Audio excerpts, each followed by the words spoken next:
Okay. All right. So I know you guys probably want to talk about questions. So we'll do that. We'll look at the weekly questions here in a minute. And I think it was the 1302 that I messed up the calendar. I think you guys are good. And sorry, my dad is texting me. Does that ever happen to you in the middle of class, your dad? I had students every once in a while, their phone would ring and they'd say, it's my dad. And I go like, no, seriously. And then they'd show me their phone. It's like, all right, I get that. My dad does the same thing. Okay. He just wants to talk about politics. So you guys want to talk about politics with my dad? No, you don't. Just trust me. No, he's pretty good. He's pretty moderate. Let's look at your weekly questions, and then later on, maybe talk about my dad's view on politics. All right, so your questions for this week. The Indian society with that of Europeans, what differences were there, similarities? Talk about religion, land, gender, roles. I know a couple of you sent in your stuff and it was fine. I mean, you did all the stuff you're supposed to do. The ones that I've seen so far have been good.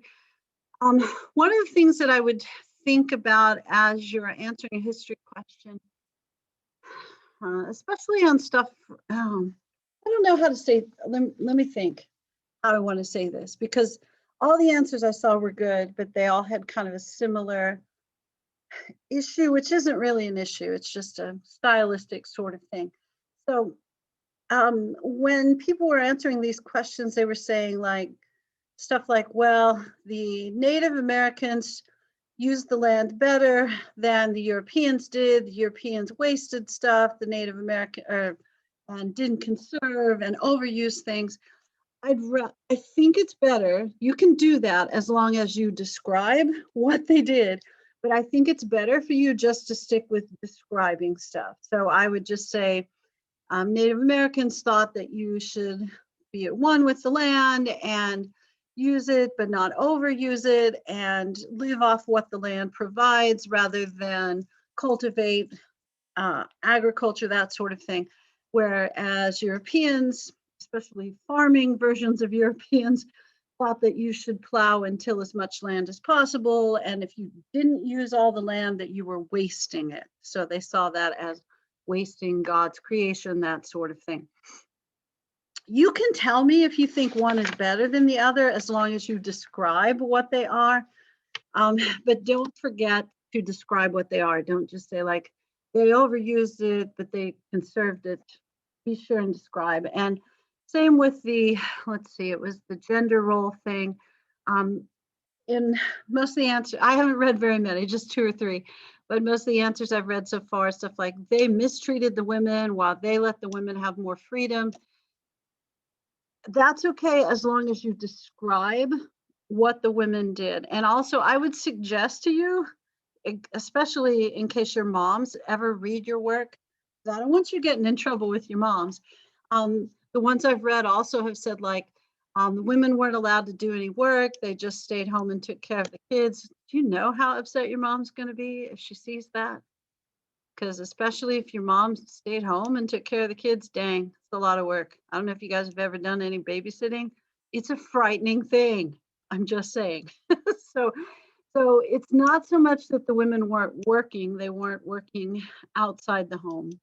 Cooking, cleaning, doing laundry. Can you imagine cooking, cleaning, and doing laundry without a microwave, an oven, or a washer? Oh, gosh, terrible. But I know what's going on. You're saying the men earn the money, or however men got the sustenance for the family, and that the women took care of the family. And that is the thing.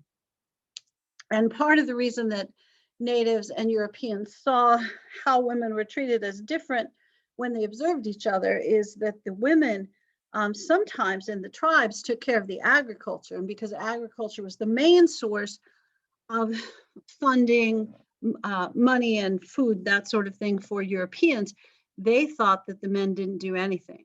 They thought the men were just being lazy and hunting for sport.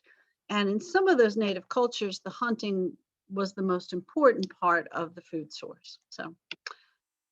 But they also thought that women shouldn't do agriculture. And you can feel free to point out that in those societies where the women did the work that brought in the food, they also probably had some political rights as well. But and I like almost everybody who's talked about this has done a super nice job of talking about how Native Americans really didn't have a conception of freedom. They just kind of lived. Yeah. Yeah. And the book did a nice job. I think the book's super clear on this. I do. So I hope you will find it that way as well. All right, let's look at the next one. John Winthrop distinguished between natural and moral liberty. John Winthrop. I remembered the name of that book. I know you want to know.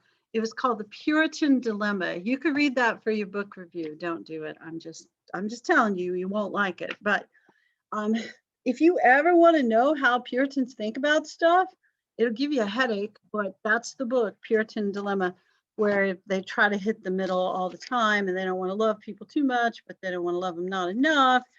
And they don't want to have too much stuff, but they don't want to have not enough. And also, remember this, I'm pointing at you, aren't I? Puritans are not the people that say, like, we should never dance, we should never drink, we should never have any fun. They should have a moderate amount of fun. The key to being a good Puritan is being moderate. So you should drink a moderate amount. They're like your heart doctor later on when you get older.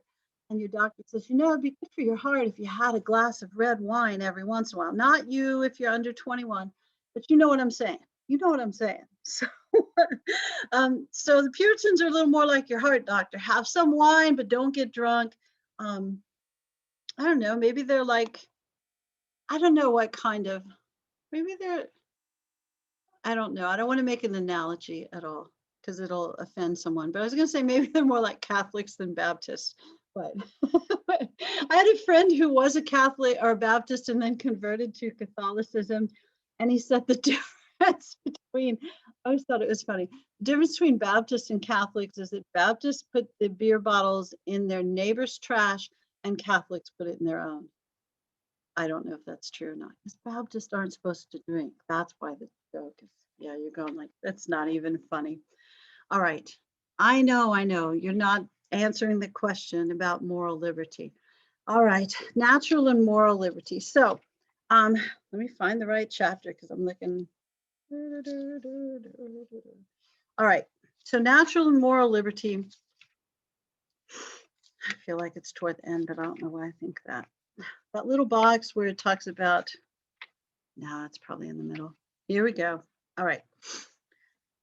The authority of the magistrates and liberty of the people, natural liberty, civil or federal, and it's just the idea that you can do stuff. You have the right to do whatever you want to do, whether it's good or bad. You have the freedom to do that. But moral liberty restrains your natural liberty. So moral liberty says you can only do things that are good. So you can't do things that cause people to be more evil or might harm people. So you have to find what is good. So, and they talk about how natural liberty sometimes is the enemy of moral liberty, and natural liberty can lead to evil, while moral liberty can lead to good. If you read that little section on page 77, of course, this is the same guy who, when Anne Hutchinson gets killed by Native Americans, he says, yeah, that was God's judgment on her. But he's fun. But I think generally, if you read stuff that he said, you would probably agree with a lot of it. But it would also give you kind of a headache if you read that Puritan Dilemma thing. Okay. So the difference, natural liberty is you can do whatever you do. Yeah. And moral liberty distinguishes between whether your actions are evil or good, whether they're harmful or helpful, whether they bring enmity or strife, arguing, or peace. So moral liberty is accepting the constraints, the limits, constraints. Constraints? Do people even say that? The limits that the law of God put upon you so that you can help others and you can live a better life and be more like Christ and that sort of stuff. Let's see. Oh, yeah, you definitely, especially ladies, you definitely won't like the examples that he talks about at the end about whether or not you should obey your husband's authority. I think this is a painful part of, of Christianity for women, or I shouldn't say Christianity, but of interpretations of of scripture where, women are supposed to obey their husbands and that kind of stuff. But okay. The restrictions in moral liberty, the consequences, as illustrated by Roger Williams and Anne Hutchinson. So Winthrop would probably argue that what they did was a part of their natural liberty. They certainly had the right to express the opinions that they had, but it violated moral liberty because it endangered the community, plus might lead other less capable Puritans astray. Astray. No one wants to be led astray. All right, that was kind of tiring. But if you read in the other sections about the Puritans, so you don't have to just, well, you should read that page 64 section. 64? Was it 74? 77, I was even wrong. So page 77. But look over the sections where they talk about, sorry. It actually is on 64 and 65, where they talk about Puritanism and moral liberty. So that'll kind of help, I think. So 64, 65, and then you can hit the, not literally, don't hit your boot, you might hurt your hand. But the sections where they talk about Anne Hutchinson and Roger Williams, so 72, 73, or so, and then you can look at the 77 page. But all this stuff, I love this book. Love is too strong, but the book is really useful. It has nice subject headings. It should direct you exactly where you need to go. The only problem for you is that means you actually have to look at the book. I know for some reason, modern students don't like their textbooks. I know. And I even had like a high school coordinator sort of get on to me because I use a textbook. Well, I'm sorry, I'm an old person. It's what we do. I like textbooks because it sort of shows a continuity of learning and maybe gives you more background than me just giving you articles to read. But I know it also probably means you have to read the textbook. So sorry. All right. Was that helpful or did that make it worse? Whoever asked the question is like, no, I wish I'd never asked that question. Sorry. Sorry. All right. Did that take so long? Class is over? Okay, time to go. No, it wasn't that bad. All right. Do you guys have any COVID at your school while I look for got the COVID? What the heck? Okay. Oh, There's like at least 2 messages basically every day. Goodness. I think, right? I've got. I don't know. I got. Yeah, we're on. Oh, you're on COVID. What? Sorry, we're on case about 36, I think. Oh, wow. Okay. I blame the freshmen. I always blame the freshmen. Yeah. It's all their fault. Yeah. I know it's the right thing to do. It absolutely. Freshmen. They're so confused. It's not really their fault though. That was the wrong thing. Okay, let me try again. Sorry. Late in the day. Are you guys the same way at the end of the day? It's like, I'm just really tired. Why is my computer making that noise? I'm going to try again. Dang, this is really irritating. Here we go. Okay. Woo-hoo. Only 3 tries. Goodness. All right. While I cry in front of you. Although the last class made fun of me because what did I say that they didn't like? I can't remember. I said the wrong word. I said predestination or something because I had taught the 1301 class, but it was some other word I was supposed to use. And they said, Serna, that's the wrong word. And I went, sorry. Okay. All right. I feel like we talked about Pilgrims, maybe a little bit last time. They were the separatists. I feel like we talked about Roger Williams and Anne Hutchinson. Did we? Say yes, no, maybe not, maybe. All right. Little. Little. Okay, then we'll start with that. All right. I assume that you know enough about Puritans to know they wanted to be an example. I feel like I probably talked too long about the idea of city upon a hill, the idea that they wanted to be set apart as an example, not necessarily that they were trying to show off or they wanted everybody to look at them, but they wanted to be an example of theological purity. So they wanted to help reform the Church of England, not by separating from it. The little Pilgrim group wanted to do that. The larger Puritan group did not.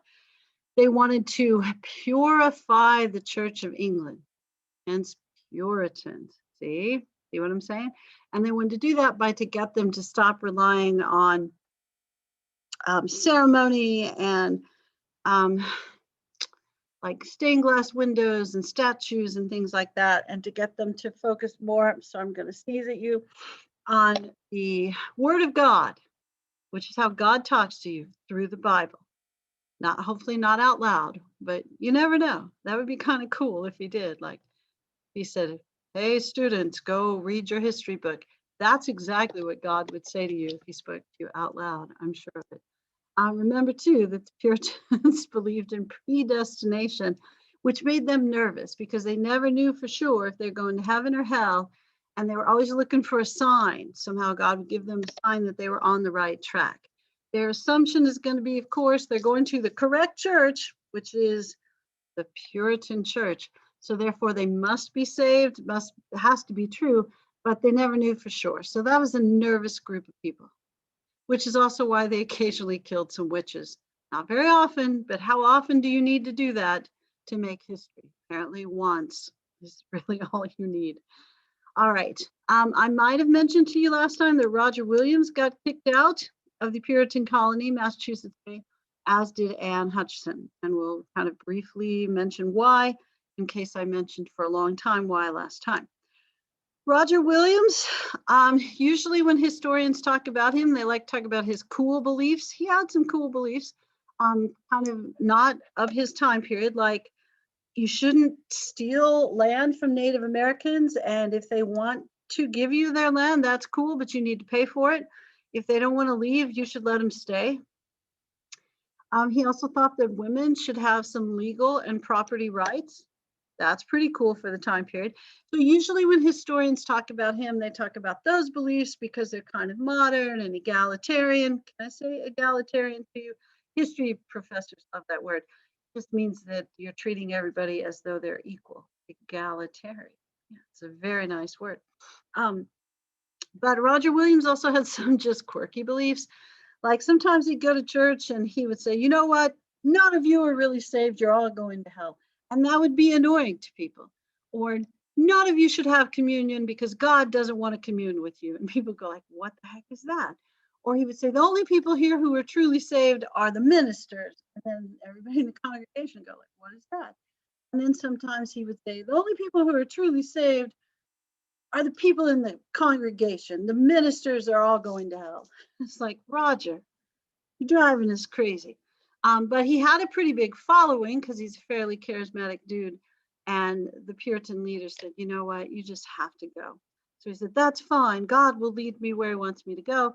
So he ends up in Rhode Island, which I'm sure is where God wants people. And he called his settlement Providence.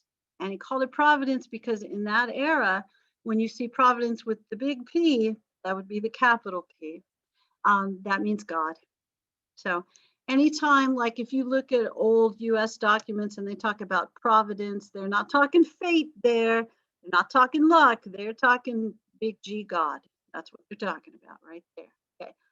And you will notice too that some people who probably didn't completely believe in big G God talk about providence from time to time because they know it's a good idea because most everyone else believed in God.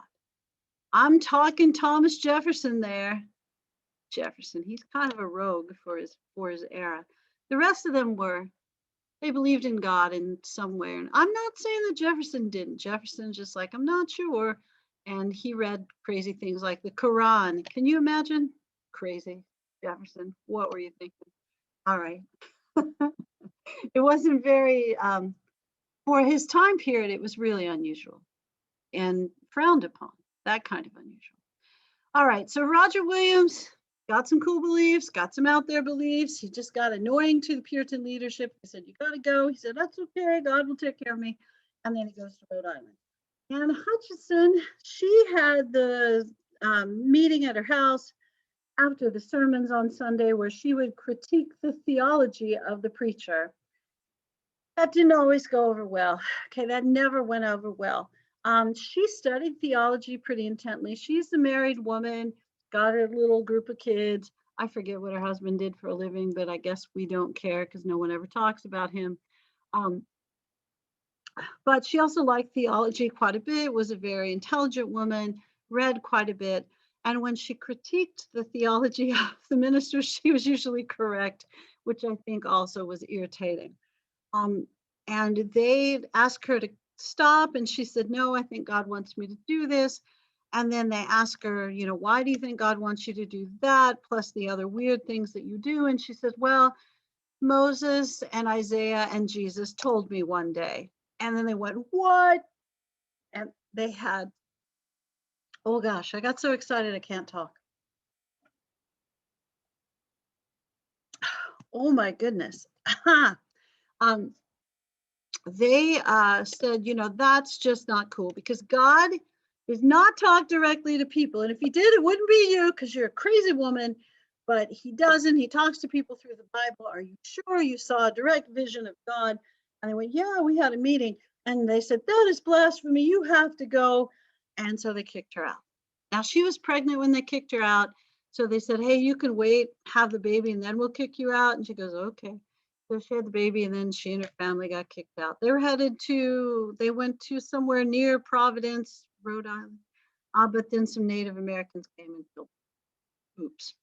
Because there weren't as many settlers in what's now Rhode Island area. So it was easier for Native Americans to pick them off, which is why in this era, we're talking 1630s, getting kicked out of your colony could sometimes be a death sentence. It's a very serious punishment. So apparently God liked Roger Williams more than Anne Hutchinson. When Anne Hutchinson was killed, Winthrop did give a speech to the colony and say, we've learned that this has happened and this is confirmation that our punishment of her was correct because God took care of this. So way to go, John Winthrop. He was not being very moderate there. No. All right. Other stuff toward the end of this chapter that is probably important-ish. Pequot War. I remember watching a series called 10 Events That Unexpectedly Changed American History. Yeah, I couldn't say that at all. 10 Events That Unexpectedly Changed American History. Yeah, History Channel thing. And one of those was the Pequot War. It wasn't big stuff like World War II or the American Revolution, clearly not in that order. But it was smaller stuff that you didn't think of as being such a big change moment. But they picked the Pequot War as the earliest one. And I thought, well, that's kind of interesting. And they're probably kind of right. And then one year, on the AP exam, they ask a question about the Pequot War. So if you had an old AP US history teacher, I'm looking at the names. No, I don't think any of you had me my last year. I would have been an old AP US history teacher. We always talked about the Pequot War because it's like, dang, I know they ask a question about that sometimes. But Pequot War, Pequots were a really important tribe in New England. They lived in what's modern day Connecticut. And they also, I can remember showing this video. And at the end of this video, they get a casino. And then all the students just start laughing. It's like, oh, a casino. That's not really the point of the story. So I shouldn't even have brought it up. But they were the most powerful regional tribe. They really controlled a lot of the trade in the area. They were the biggest tribe. They had the biggest military. It's not really military, but since they had the most dudes, if they were going to have a war, a skirmish, they were probably going to win.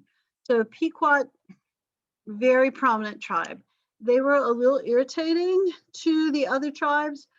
So when the Puritans decided they wanted to kind of quash, I don't know, put down the Pequot tribe, to make them less powerful, they enlisted the help of the other tribes. And the other tribes went, sounds cool to us because we've been irritated by them longer than you have. So the English tried to suppress their power in trade, tried to make them less important. And the English had an opportunity one time to go in. I guess they went in a winter. They'd had some dispute and they decided the best way to take care of that was militarily. So they sent their men over to the Pequot community, which had a fence around it that was made of these pikes, like the big tree trunk kind of things with the spikes they'd carved them, so they had spikes at the top. And so it was like a walled city or a walled community. So they had that close. So what the Puritans did is they went over there, prayed a bunch, read some scripture, and then set the wall on fire. And they stood guard at all the exits of the community, and they shot anybody who came out. So almost everybody either got burned to death or got shot on the way out. There were very few Pequots who survived. And the other tribes who they had enlisted for help thought this was too much, but they had just taken out the most powerful tribe. So it's really hard to argue with the group that just took out the most powerful tribe. And if you read about this a little bit, the remaining Pequots, the ones who get the casino later, will talk about that. And they will also say that after that, there were laws that were passed that said you couldn't affiliate as a Pequot anymore. You couldn't claim your heritage. So they said they essentially made being Pequot illegal. There weren't very many of them left. So they intermarried with other groups, that sort of thing. And they will eventually come back, but in much smaller numbers. What they end up doing later on, and you maybe talked about this a little bit in 1302, it's really how Native American groups end up recovering money, if they ever do. They sue someone for the land that they lost. And if you can prove that there's somebody liable, maybe a state, maybe the federal government, and you have a pretty good lawyer, you might be able to get some of your land back, which is what happened to the Pequots. And then because of some changes in federal laws, they made a giant casino and they made some money. So it's sort of funny. Typically, tribes don't make a lot of money from their casinos. I think this one actually eventually went bankrupt. The one casino that does, or the one tribe that did well, and the only tribe to ever ultimately win a war against the United States was, the one in Florida, Seminoles, and they bought the Hard Rock Cafe and Casino. So I guess they're doing okay. I don't know. All right, so Pequot War is a change. The reason that it matters, it's not about the casinos, it's not even about winning. It's because it's a change in the style of warfare. Typically, tribes just fought each other until they got what they wanted. Their goal wasn't to completely destroy a tribe. So this is really the first example in the Americas that we know of something called total war, where your goal was to completely annihilate or eliminate your enemy. And this made an impression. Okay. So this is a pretty big deal. All right, other stuff that goes on during the time period, well, both these things are fairly important. The halfway covenant, and also notice the dates. It's history, we like dates, although I didn't put those. Oh, crud. Why didn't I put those dates in there? You guys have any idea? I know it's not your job. I feel like it's 1630s, but it would have been nice for me to put that in there. So let me peek really quick. Sorry to make you wait, but I feel like it's 1630s. Let's see how wrong I am. 1634 with Hutchinson. Oh, when is Roger Williams? 1631, so 1630s. Pequot War a little bit later, and then halfway covenant. I guess I should put that in there, shouldn't I? While we're thinking about it, let me do that. That way if I teach this class again, if I don't get fired because of your reviews, Just kidding. Okay, hopefully. Although last fall, I'm saying they were rough. Everybody's cranky though. I get it. I get it. Yeah. The Halfway Covenant, 1662. So Puritan colonies start in the 1620s. Yeah, I think Massachusetts Bay is 1620. I feel like Pilgrims are 1613. I don't remember. I wasn't there, by the way. And then you start to see development of larger communities, 1630s, and then you see, some strength developing closer to 1640. You've got a couple of generations passed by 1662. These folks are not even going to church anymore. What the heck happened to our Puritan friends? They stopped going to church. Can you imagine people not going to church? I know, I'm upset about it as well. Okay, so the Halfway Covenant, 1662, is a sign that the Puritans are just like you, if you're like this. If you're not like this, they're not just like you. But here's what happened in the 1660s. I don't know if you guys have some grandparents. Grandparents are kind of fun. They give you $5 on your birthday or whatever grandparents do. They tell you goofy old stories, the same goofy old story a whole bunch of times. But a lot of times they're pretty cool and fun. And sometimes you have those grandparents that make you do things you don't want to do because it's a family custom or because they think it should be done. Sometimes those things are religious. You know what I'm saying?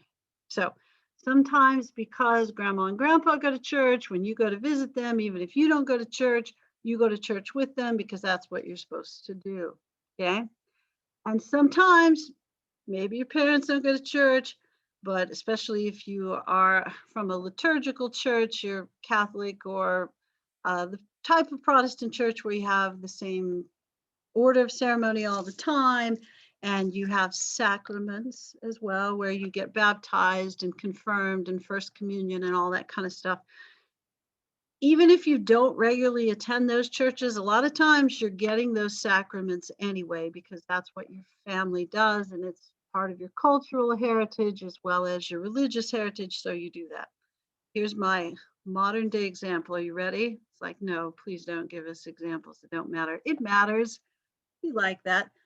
I have a friend, and he and his girlfriend are going to have a baby. I don't know how this happens, especially when you're not married, because I was told you can't have kids unless you're married. So I don't know what happened, but they're having a kid. And they asked me, like, will you be the godparent of our kid? And I thought, okay. I mean, that's nice, right? Be the godparent. And then they said, what we need is proof that you were married in the Catholic Church. And here's my first thought. You guys don't even go to church. You're not even married. Why does it matter if I was married in the Catholic Church? Because clearly you're not a rule follower. Why do I need to be a rule follower to be a godparent? Which is not the right attitude. You can get on to me later if you like to, and I get that. And oddly enough, even though I'm not Catholic, my husband and I were married in the Catholic Church. So it turns out I'm more Catholic than these Catholic people. Go figure. All right. So even though these two young folks who don't follow a whole lot of religious tradition, like I've never known either of them to go to church, and they're not married and they're having a baby, which is cool. I'm not judging, but they want their baby has to be baptized in the Catholic Church. Now, my guess is this has something to do with one of their parents. That would be my guess. Okay. This situation is very much like where we're going, the Halfway Covenant situation.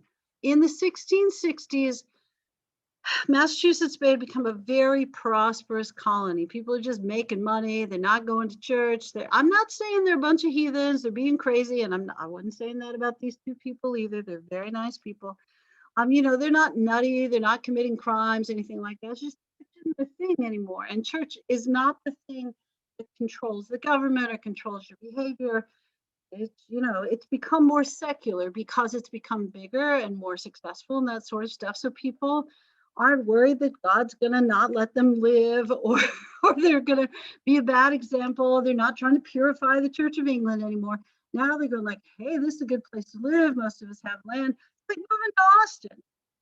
everybody's moving to this area because it's just a cool place, so people are moving to this area, or this area is growing because it's prosperous. And the people there are not as focused on religion. However, everyone still has grandparents. So the grandparents still want the kids to go to church and get the sacraments, because the sacraments to the old folks mean you're going to heaven. And there's no chance of going to heaven if you don't get the sacraments. And the grandparents don't want their grandchildren to go to hell. No grandparent wants that, do they? Hope not. And I guess they've given up on their kids. It's like, we tried. These kids are a lost cause. We're going to try with the grandkids. But in this era, no sacraments for the grandkids if the parents aren't going to church. So the grandparents assert their opinion upon the priesthood's the right word, but the religious leaders. And they say, like, hey, is there something you can do for us? And remember, we're the ones who still go to church. So we're your congregation. And maybe we're the people who put the money and the little offering and that sort of thing. Okay. Although during that era, they're probably paying taxes as well to pay the minister. We don't do that anymore, by the way, if you're wondering. All right, so the ministers go like, you know what? We should not punish the grandkids because the kids are bad. So let's let the grandkids have sacraments as long as the grandparents are still going to church. And some of you are wondering, like, why the heck are we even talking about this in a history class? This is why. There's always a reason, right? There's always a reason. Because it's a sign to you that what you think of as this extremely religious, strict, we're going to punish you if you don't go to church every week colony is not that anymore. It's changed dramatically. Okay? And then they revert back maybe a little in the Salem witch trials. Maybe a little, right? A little? Okay. All right. But the halfway covenant, the reason it matters to you is it shows you that over a 40-year period, little more, little less, that this colony has gone from city upon a hill, we've got to reform the Church of England, and we're going to kick people out if their religious views are different, to we can't even get people to come to church anymore. Yeah. See what I'm saying? Okay. So it's changed a lot. It's much more secular. Now, the influence of the church still matters in the Puritan colonies, because here's some things that are cool about Puritans that you may not recognize. And I'll just remind you, because I know we talked about it before. Puritans think that God talks to you through the Bible. You're going like, that's not cool. But maybe it is. I don't know. That's your opinion. But the extension of that is everyone needs to learn how to read.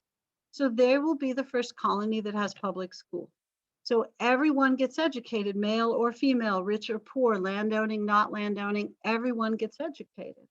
And the side effect of everyone getting educated sometimes is that everyone has a better standard of living.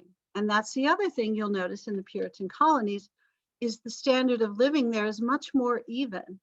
The middle of the average life expectancy and standard of living is much higher in a Puritan colony than it is anywhere else. And because they're focused on church and school and community government, they also live in communities where they see each other more often, they're safer, they take care of each other more often, with the huge exception of the Salem witch trials, which is not safer, and it's not people taking care of each other more often. That is not what's going on there. No, that's something different. All right, do you have any questions yet? I'm going like, no. Got any questions? Okay. Anything you want to chat about? No. Okay. Sorry. I feel like I'm talking too much. Why don't the rest of you talk? I know the answer. All right, Salem witch trials. You guys are seniors, right? Seniors, most of you. So you've already read all the junior English stuff. Or did you read the junior English stuff, or did you take the ACC class and just wrote like 15 papers? You wrote 15 papers, didn't you? That's a fun class, by the way. My husband went to college late. I know I say this all the time. And his absolute least favorite class in his entire degree was that class. He hated that class so much because he hated writing. And it just nearly killed him. I thought he was going to drop out of college over that class. And he graduated with honors, but man, he hated that class. Well, anyway, okay. In your English class, your junior level English, they do American literature. And my guess is you saw that, you've seen that somewhere in your academic career. And they read, oh, whatever the Nathaniel Hawthorne is, the Hester Prynne, why can't I think the name of it? Scarlet Letter. Scarlet Letter. Maybe you read that. If not, you read the stuff later on that comes out in the 1950s, the Norman Miller? Why can't I think of the right name? But the stuff about the Salem witch trials. The reason you read so much about the Salem witch trials in American literature is not because they happened a bunch. They happened in one place in Salem, which is a relatively small village, and it's a very isolated incident.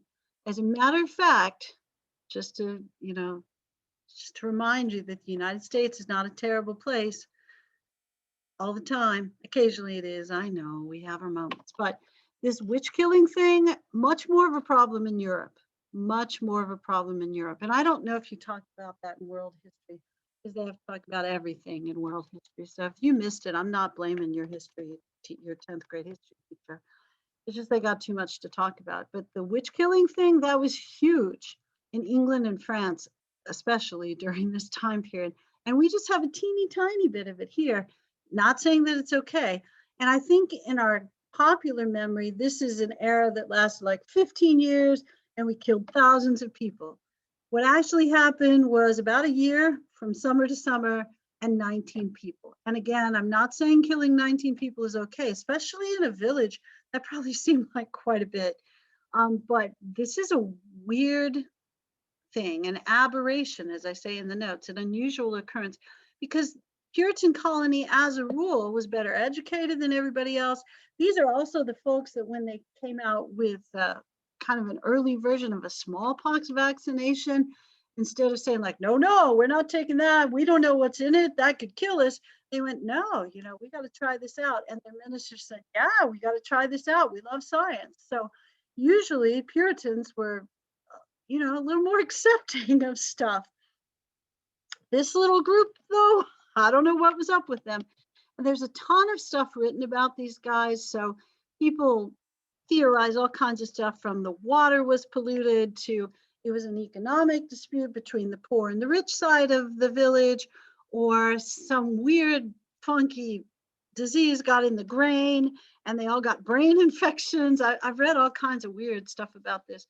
And it may just be that they were nervous about changes and they wanted to be more traditional, and that, who the heck knows.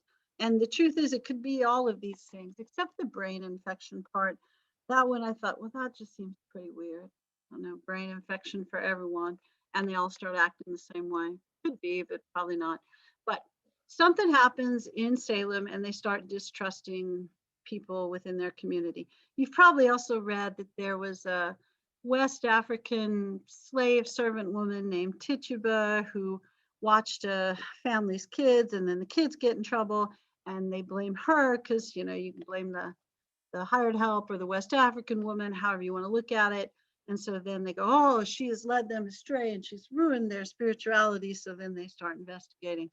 But whatever happens, the one thing the book will point out correctly, which is, for a history book, and they do a good job, but in a history book, we got to kind of talk about facts, things that we can prove, that sort of thing.